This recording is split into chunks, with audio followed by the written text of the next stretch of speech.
여러분들 84페이지로 가시면 여호수아의 신학, 그 부분이 소개되고 있는데요.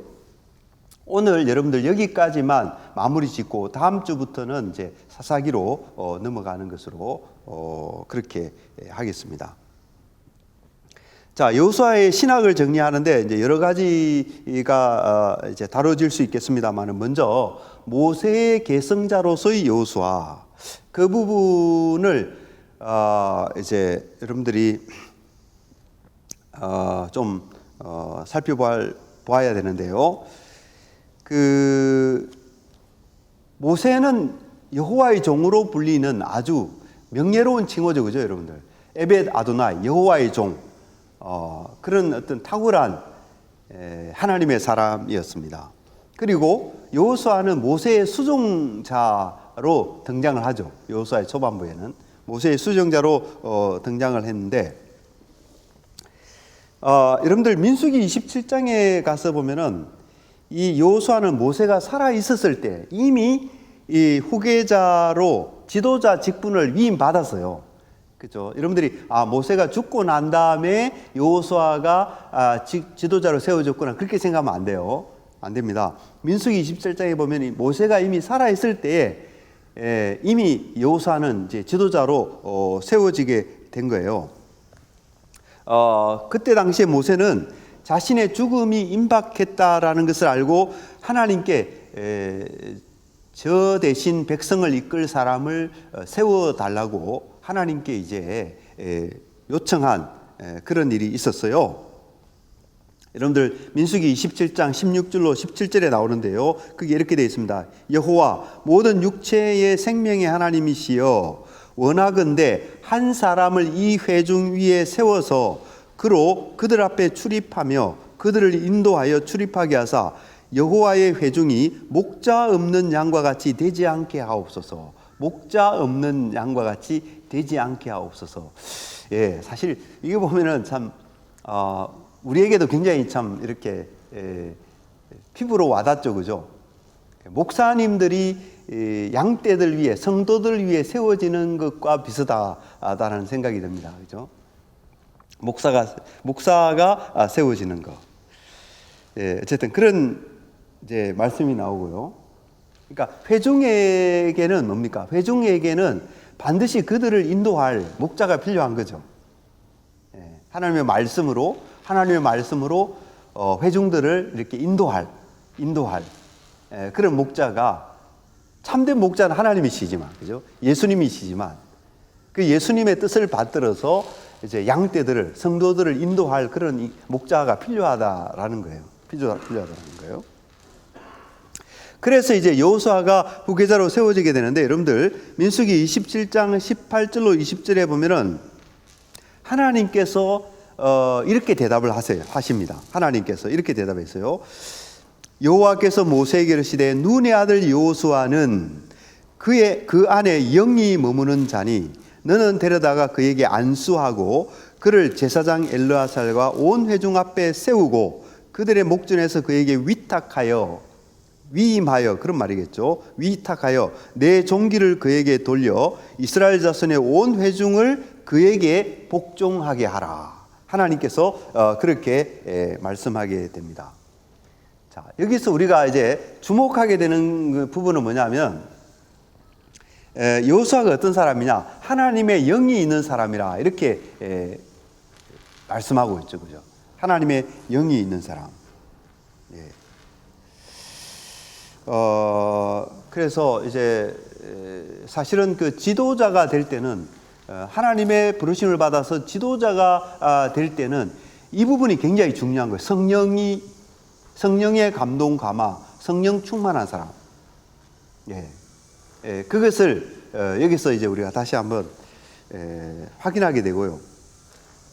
사실은 그 다윗의 경우도 마찬가지죠, 그죠? 다윗도 그 왕으로 세워질 때에 사무엘이 기름병을 가지고 찾아가서 다윗에게 기름을 부어서 왕으로 세우지 않습니까, 그죠?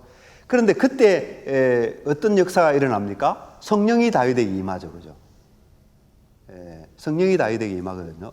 그래서 다윗은 성령의 사람이 되는 것입니다. 성령의 사람이 되어서 하나님이 맡겨주신 그 왕의 직분을 감당할 수 있게 되는 것이죠. 그렇게 됩니다. 똑같은 원리예요. 그리고 그 열왕기하 2장으로 가면요, 여러분들 엘리야의 뒤를 이어서 엘리사가 이제 지도자로 세워지잖아요. 그때에 엘리사가 구한 게 뭡니까? 성령의 은혜를 구합니다. 엘리야에게 임했던 성령의 은혜를 구하는 그런 그 모습이 열왕기하 2장에도 발견되거든요. 그죠? 그러니까 똑같은 원리죠. 왕의 직분을 행사하든 어떤 선지자의 직분을 행사하든 이 하나님이 세우신, 하나님이 주신 그 직분을 감당하는데 뭐가 필요합니까? 바로 이 성령의 은혜가 필요하다 하는 것을 그런 데서 발견하게 되는 것이고요.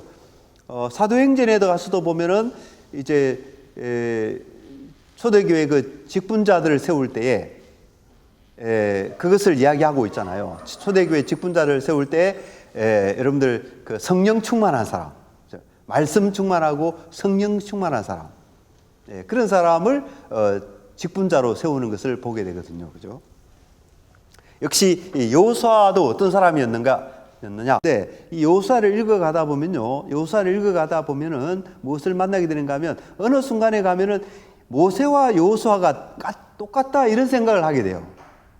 그죠? 처음에는 이제 모세의 시종으로 등장을 했는데 쭉 읽어가다 보면 여호수아와 모세가 너무 닮았네, 이렇게 이제 여겨지게 돼요. 이제 그 중에 하나가 뭐냐면은 에발산 사건 알죠, 여러분들? 에발산에서 이스라엘 백성들이 이제 하나님과 언약을 갱신하게 되는데 여호수아서 8장 30절로 35절에 나오는 내용이죠. 그런데 그 본문을 읽다 보면은 그게 이제 여호수아가 하는 역할이 모세가 하는 역할과 똑같다라고 하는 것을 알게 돼요.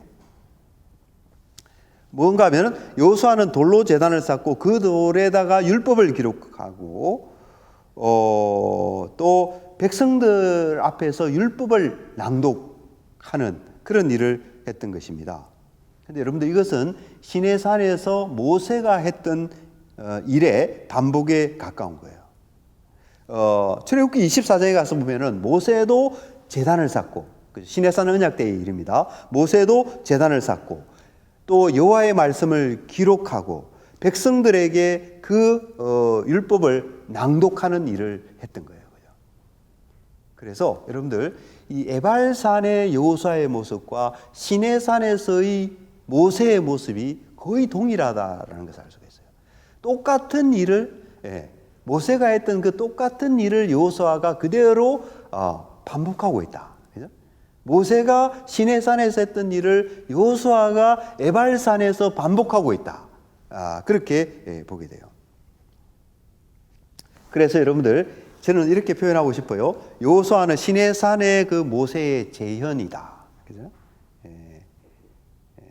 모세스 리디비부스, 좀 전문 용어인데요.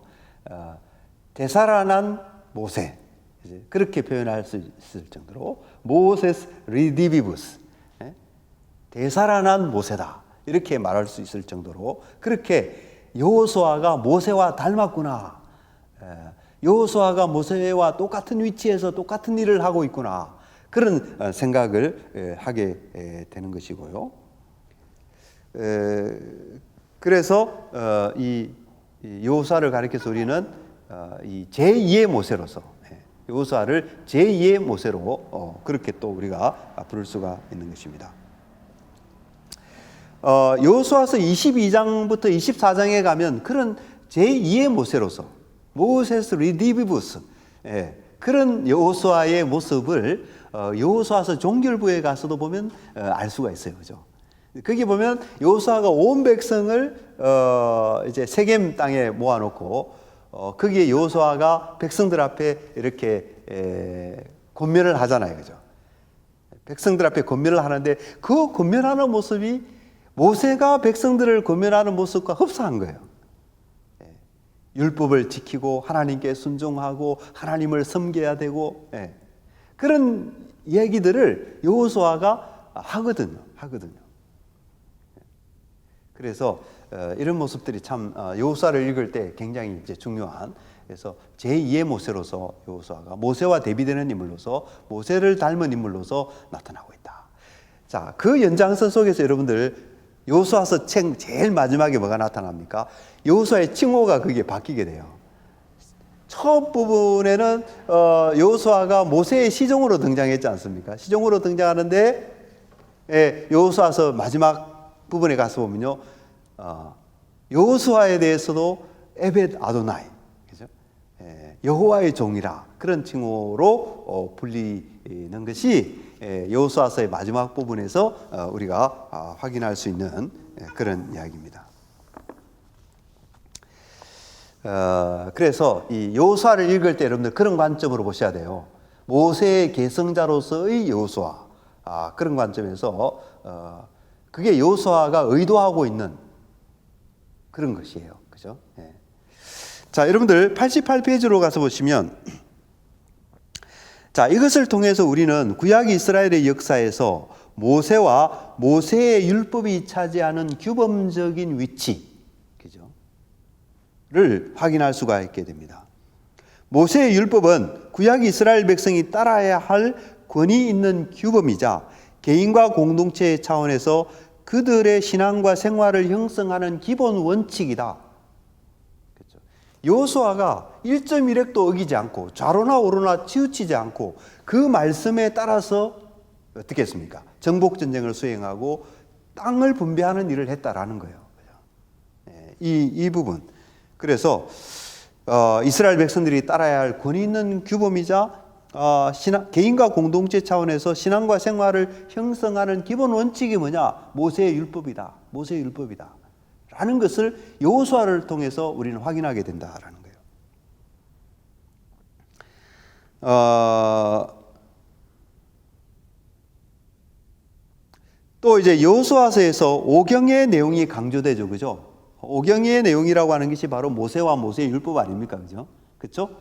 그런데 이 여호수아서에서 이 오경의 내용이 강조된다라고 하는 것은 그 모세 오경, 이 오경이 여호수아서로부터 시작하는 구약 책들의 토대이자 표준이다. 이런 것도 우리가 깨닫게 돼요. 구약 이스라엘 사람들이 그 하나의 표준으로 삼았던, 하나님 앞에서 살아가는 신앙생활, 믿음의 생활의 기준, 잣대, 표준, 캐논, 그게 뭐냐? 모세와 모세의 율법이었다. 그런 그 모세의 독특한 위치를 보게 되는 거예요. 모세의 독특한 위치를 보게 되고, 이게 모세 오경이 갖는 그 중요한 위치를 여기에서 우리가 이제 간과하면 안 되겠죠. 그죠? 또 이제 다른 차원에서 보면 이 여호수아는 어떤 사람이냐? 모세에게 너와 같은 선지자를 세우겠다. 그렇죠? 너와 같은 선지자를 일으킬 것이니 너희는 그의 말을 들으라. 이렇게 하나님께서 신명기 18장 18절에 모세를 통해서 말씀했잖아요. 그죠? 그런 중요한 말씀이 나오는데, 여러분들 그 너와 같은 선지자의 반열의 마지막에 서 계신 분이 누굽니까? 예수 그리스도죠. 그죠? 예수 그리스도입니다. 그런데 이 여호수아는 어떤 사람이냐? 바로 너와 같은 선지자의 반열의 첫 번째 자리에 위치하는 사람이라 할 수 있어요. 모세 이후에, 모세 다음에 여호수아이지 않습니까? 그죠? 그렇잖아요? 너와 같은 선지자가 일어날 것인데 그 선지자 역사의 첫머리에 오게 되는 사람이 여호수아다. 여러분들 그렇게 생각해 보세요. 한번 그림을 그려보세요. 첫머리에 여호수아가 놓여 있고 마지막에 누가 있습니까? 마지막에 또 다른 여호수아가 거기에 있죠. 바로 누구죠? 예수님이십니다. 예수님. 여러분들 예수님이라는 이름과 여호수아라는 이름은 똑같은 이름이에요. 사실은요. 똑같아요. 여호수아를 헬라어식으로 하면 예수가 되는 거예요. 예수가. 그죠? 굉장히 놀라운 일인 거예요. 그죠? 그래서 너와 같은 선지자 반열에 초두에 여호수아가 등장하고 그 역사의 마지막에 그 역사를 종결하는 또 다른 여호수아가 등장하는 이런 어떤 구조, 이런 구조 속에서 우리는 뭘 깨닫게 됩니까? 역사는 하나님이 주장하는 역사다. 우연에 의한 역사가 아니다. 그죠? 마구잡이로 아무 의미 없이 그냥 우연에 따라서 벌어지는 역사가 아니고 하나님이 계획해서 하나님이 이루어 가시는 역사다. 이거를 우리가 여기에서 확인하게 된다는 거예요. 확인하게 된다. 여러분들 구약 성도들의 입장에서는 이렇게 모세의 뒤를 이어서 이렇게 모세와 같은 선지자가 일어나겠구나. 그 첫 자리에 여호수아가 있구나. 이 정도는 알겠죠. 그런데 구약 성도의 입장에서 그 마지막에 여호수아가 나타났다.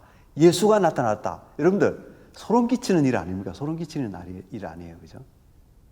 그게 뭡니까? 이 역사다라는 거예요. 그 역사라는 거예요.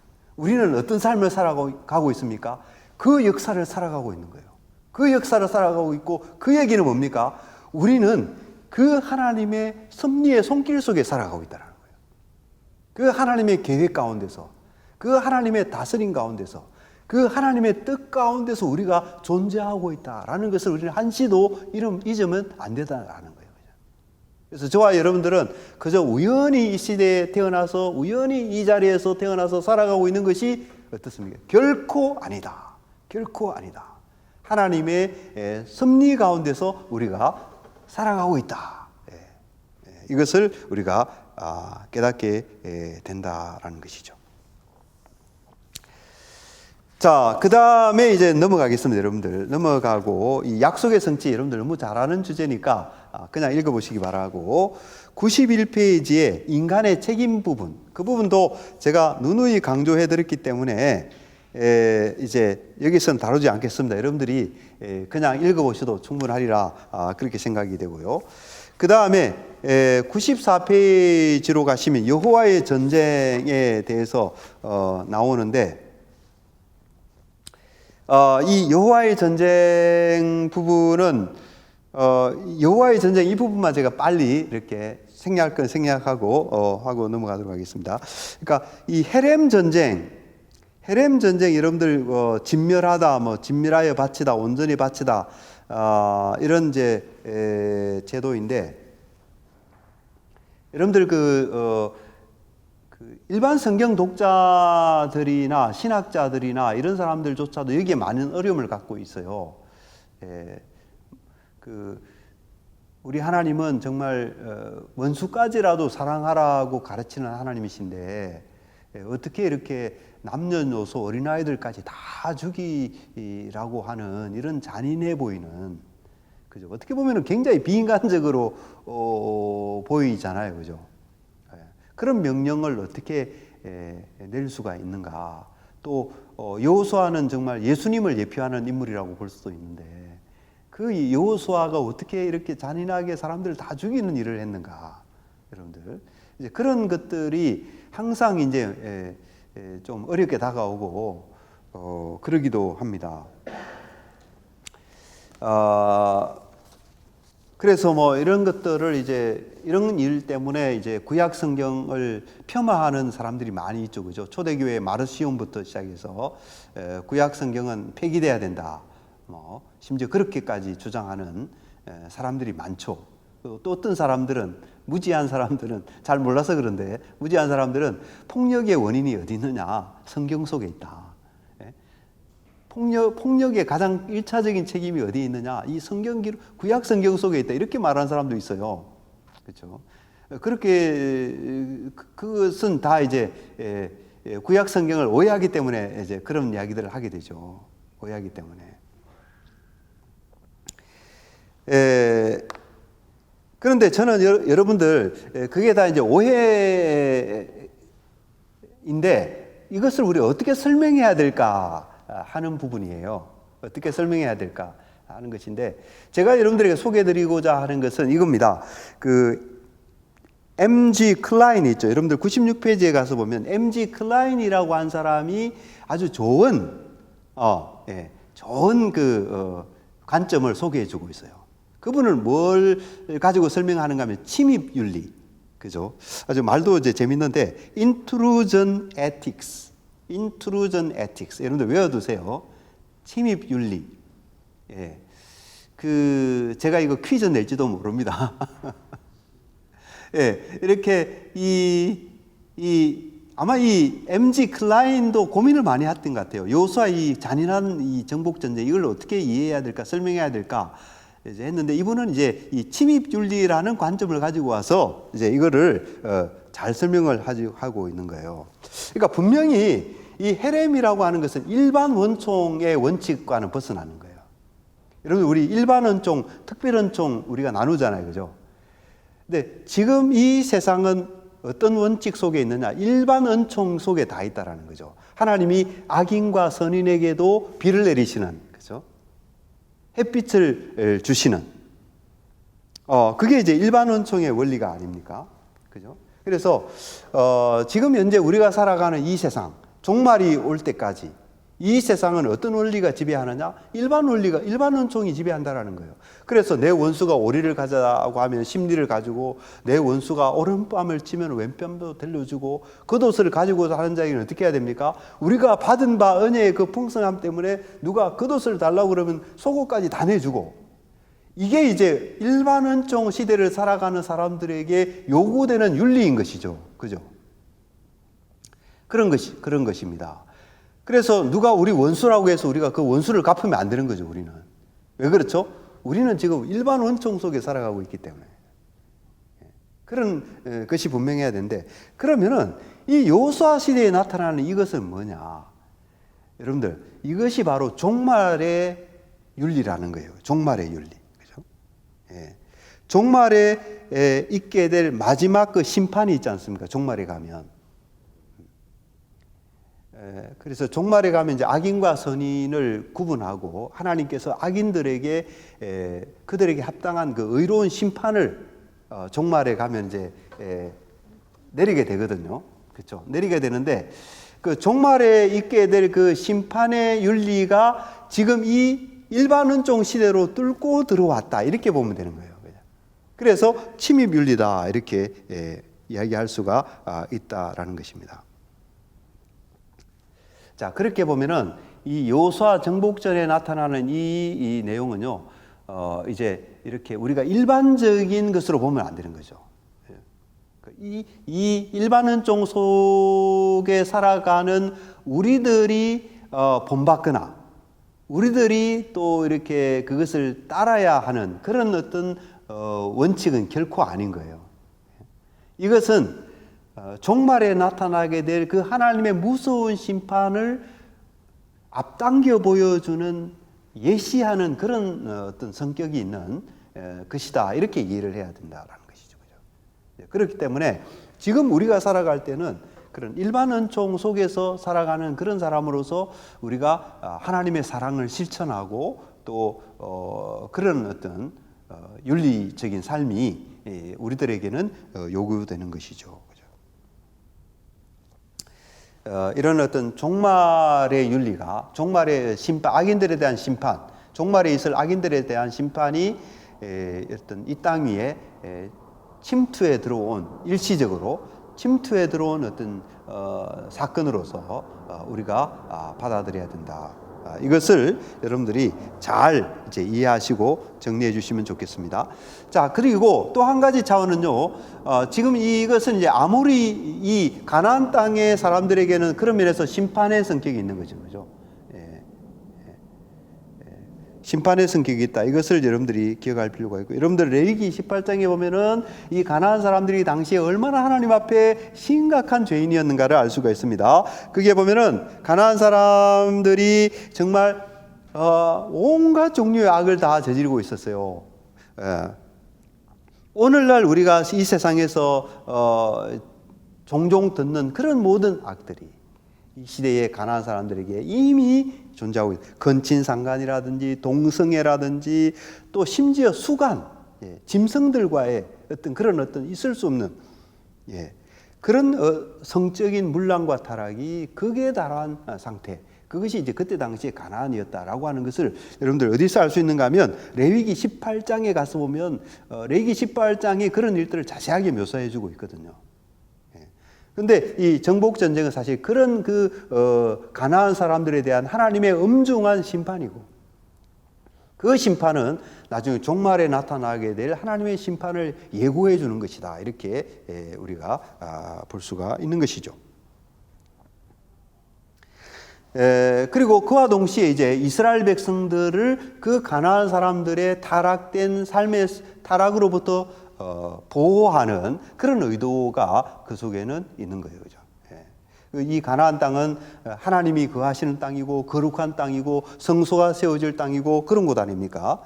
그렇기 때문에 이 거룩한 땅이기 때문에 거룩한 것은 속된 것을 용납하지 않잖아요. 그죠? 그러하기 때문에 이 가나안의 모든 부도덕하고 모든 가정스럽고 속된 이런 것들이 다 제거돼야 된다. 그래서 그곳에 거룩한 나라가 세워질 수 있도록 그곳에 거룩한 백성들이 살아갈 수 있도록 하는 의도 속에서 이러한 정복전쟁에서 이런 심판이 필요했다라는 것을 우리들이 꼭 기억해야 될 줄 압니다. 그리고 이 강의를 마치면서 여러분들이 마지막으로 말씀드린 것은 가나안 사람들의 입장에서 보면 얼마든지 이 심판을 피할 수도 있었던 거예요. 그죠?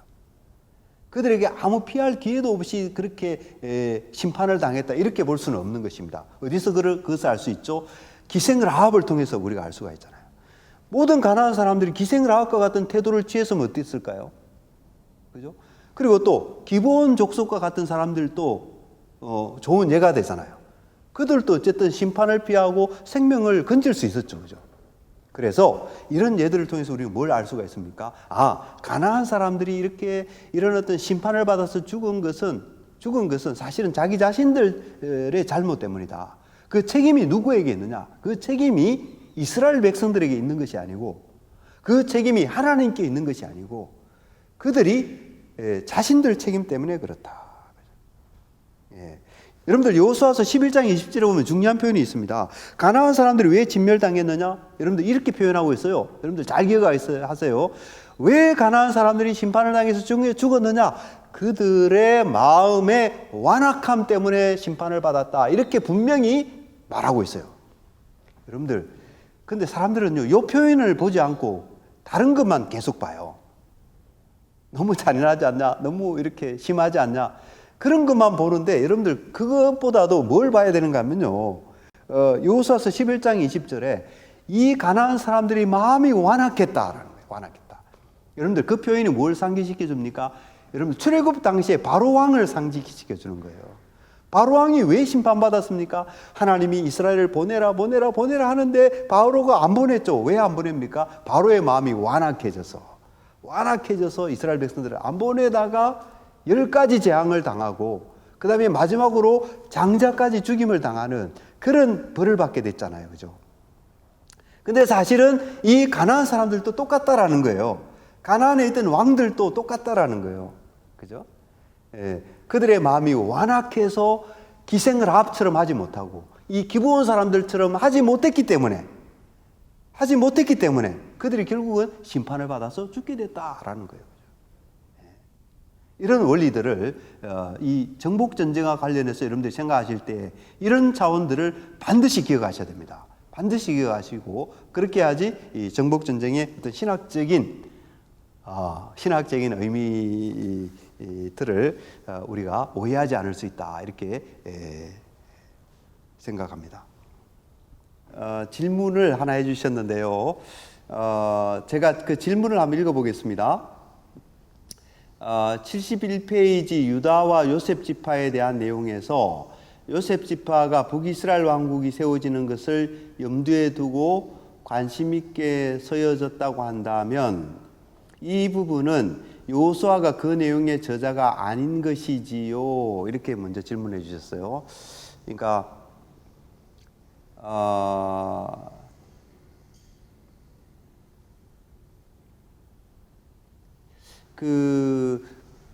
이제 북이스라엘이 적어도 그러면 세워지고 난 다음에 기록됐지 않느냐 그런 질문이신 것 같은데요. 꼭 그렇게 볼 필요는 없다고 생각이 돼요. 예를 들자면 이 창세기에 나오는 그 야곱의 기도도 그렇잖아요, 그죠? 야곱의 축복도 보면은 거기에 이제 유다에게서 뭐 다스리는 자가 통치자의 지팡이가 나올 것이다. 또는 이 요셉에 대해서도 뭐 형제 중에 뛰어난 자고 또 예언적인 노래를 부르고 있잖아요, 그렇죠? 그런 예들에서 볼 수 있는 것처럼 이 여호수아의 기록에도 이제 이 유다의 중요성과 이 에브라임 요셉 지파의 중요성을 이제 그런 어떤 예언적인 차원에서 이 지파의 중요성을 염두에 두고 이렇게 특별히 비중 있게 다루었다, 이런 이해도 가능할 수 있죠, 그렇죠? 가능할 수 있어요. 그러나 이제 추측하듯이 여호수아의 기록 시점은 사실 우리가 여러 가지 이제 추측들을 많이 하거든요.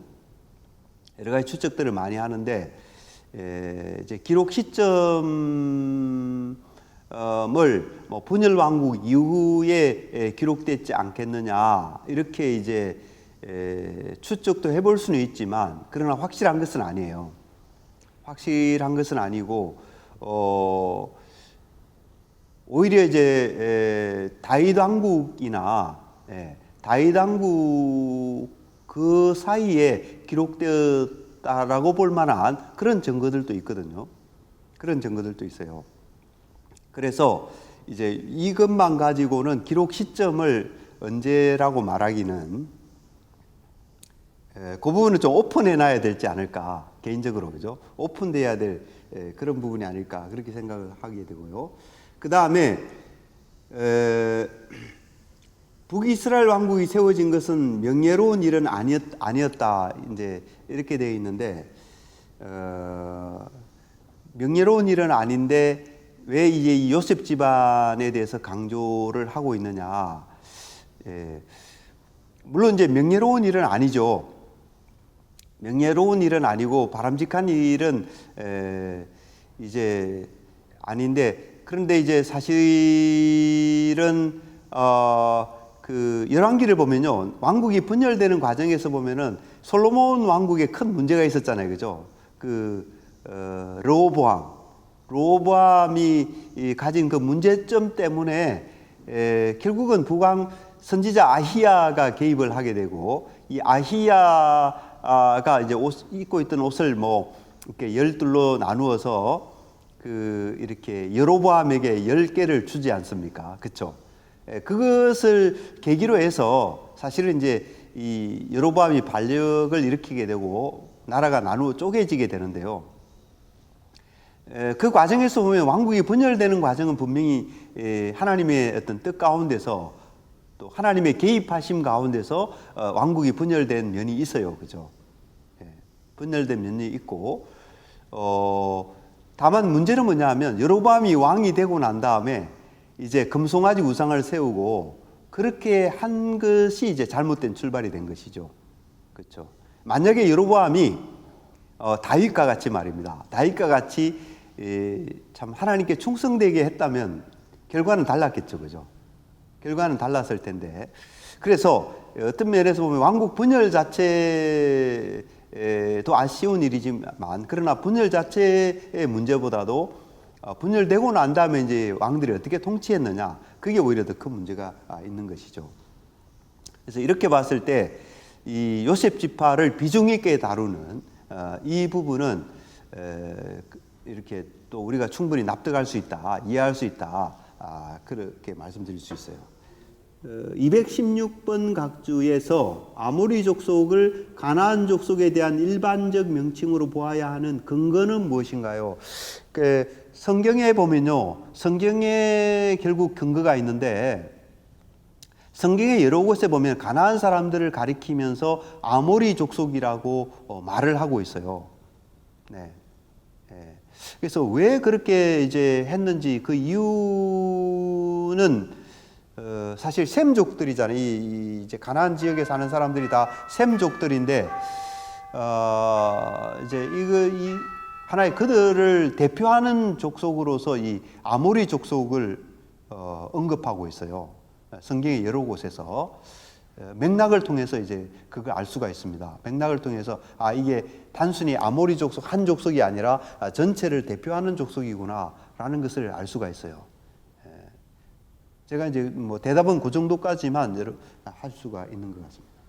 하나님께서는 이 땅에서 종말 때에 하늘에서 있을 일들을 경험하게 하시는 것처럼 일반적이진 않지만 침투 인례와 같이 언제든지 종말 때에 있을 심판을 그림자처럼 보여줄 수 있다고 해도 인간 편에서는 타당한 입장이지요. 예, 그럴 수 있을 것 같아요. 그죠? 예. 그러나 다만 이제 성경에 기록되지 않는 이 요수아의 정복 전쟁 같은 경우는 분명히 하나님의 뜻 가운데서 이제 이런 어떤 전쟁이 일어났고 그것이 기록으로 남아 있잖아요. 그래서 이것에 대해서 우리가 침입윤리라는 개념으로 설명할 수 있는데, 그러나 일반적인 우리 역사 속에서 경험하는 예컨대 여러 가지 어떤 사건들이 많잖아요. 여러 가지 전쟁도 많이 있고, 여러 가지 재난들도 많이 있고, 이제 그런 것들을 우리는 어떻게 이해해야 되느냐? 그 부분은 조금 더 설명이 이제 이렇게 복잡한 것일 수도 있겠습니다. 있는데 하여튼 우리는 성경 안에 있는 내용들을 우리가 가지고 이제 이야기를 한다면 이 요수아의 정복 전쟁은 분명히 침입 윤리라는 관점에서 이해를 해야 된다. 그렇게 말씀드릴 수가 있을 것 같아요.